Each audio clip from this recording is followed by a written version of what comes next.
Alien War Invasion by Rob Harper. Part 2. We had been invaded by aliens. I assumed it happened all over the planet. Many of the population, and most, if not all, of the women on the planet had been killed. Myself and two others had been experimented on. A quiet day goofing around Niagara Falls had turned into a living nightmare. But was there hope? In the days since our injection, the three of us had been treated well. The aliens never told us what we were in for, but we were allowed to wander around the makeshift base they had constructed. There were enough alien guards in their powered armor standing around they didn't see us as a threat. And frankly, we weren't one. In the days that followed, we were giving sleeping quarters and food. We saw some of the others that had been captured with us. They were being used as slave labor force. We were obviously the lucky ones, but we also got dirty looks from those working. Poor schlubs. Lucky that's not us. Mac was one of my fellow test subjects. He was an ass. I think he enjoyed what was happening. The other of us was Newman. He was quiet. I think his wife had been killed in the red light. At night I heard him sobbing. I didn't know much about him otherwise. So what do you think they got in store for us? I heard one of the docs saying something about a tank. You think we'll get to shoot tanks? Newman and I ignored him and headed to the center square of the base. In the square there was more and more activity every day. More of the alien slaves were beamed down to do more technical jobs in the place. There were aliens of all shapes and sizes, but the armored ones were the ones in charge. All the rest were enslaved. It seems we weren't the first planet to get this treatment. Mac and Newman had gone off at separate parts of the square, and I was left alone. On the giant display above the square, propaganda scrolled constantly. Most of it reminded all the slaves that their planets were still under the oppressor's thumb. But one item had caught my eye. It was an image of a battle tank the aliens had developed. Impressive, no? I turned to see a beautiful alien next to me. She looked human, but pale and covered in tribal tattoos. And her eyes, they were the color of fire. She had been mistreated, but smiled at my reaction. I stammered out in shock that she was a girl. A girl, yes. I am female. I am Mela. The captors hate women, but some of us are spared. Very few. That tank, that will be you, no? I thought that the translation was off somehow. We will pilot the tanks. Or at least that was the rumor. No, you will be the tank. No pilot. No you but your brain. You will be the tank.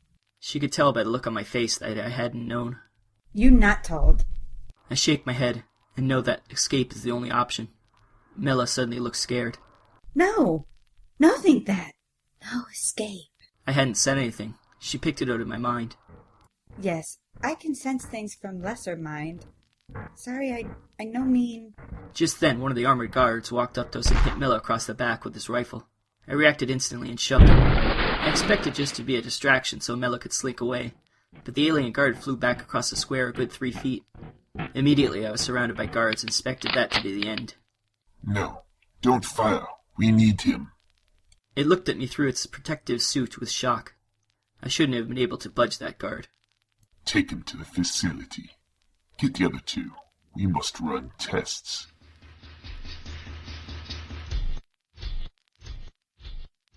After that, we were put to test after test. It seemed their implants hadn't worked as planned with the human genetic code. It had unlocked something in us.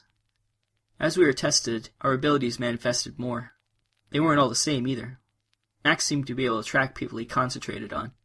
It was like he could see their trail. I could sense danger like radar. Newman seemed to be hiding his gifts. He showed ability to read thoughts like Mela, but I knew there was more to it. In addition to that, all of us were faster and stronger than any human. We could leap and land distances that would hobble normal humans. The docs were quite interested in what happened, probably because they wanted to replicate the results for use in their endless war. Eventually we were let back into a general populace, but under heavy guard. The aliens knew that we may have important usefulness, but also we were much more of a threat now. I spied Mela across the square and tried to find a reason to approach her, but under so much scrutiny, I would just be risking her life. I felt my spider sense, as I like to call it, tingle behind me. I turned to look, and saw everyone looking up. I looked up to see an alien ship coming in. It was moving fast, and I could see even the guards started to become alarmed. I turned and ran as fast as I could for Mela. I crossed the square in seconds and jumped onto her shoulder. Not that that would be much good when the ship hit. It is not real. It is him. I could feel him put the image in our minds. I turned to see Newman run and jump the wall in the chaos. He was escaping.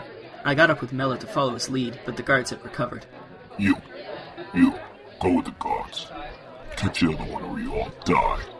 The alien leader pointed to Mac and I. Mac was on Newman's trail in a flash. The guards jumped on hover bikes, and we followed Mac's lead. We chased Newman towards the falls, but his trail ended at the brink. It looked as though he'd thrown himself into the cataract.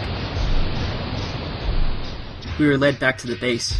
I then knew I had to escape that place, and I had to take Mela with me. To be continued.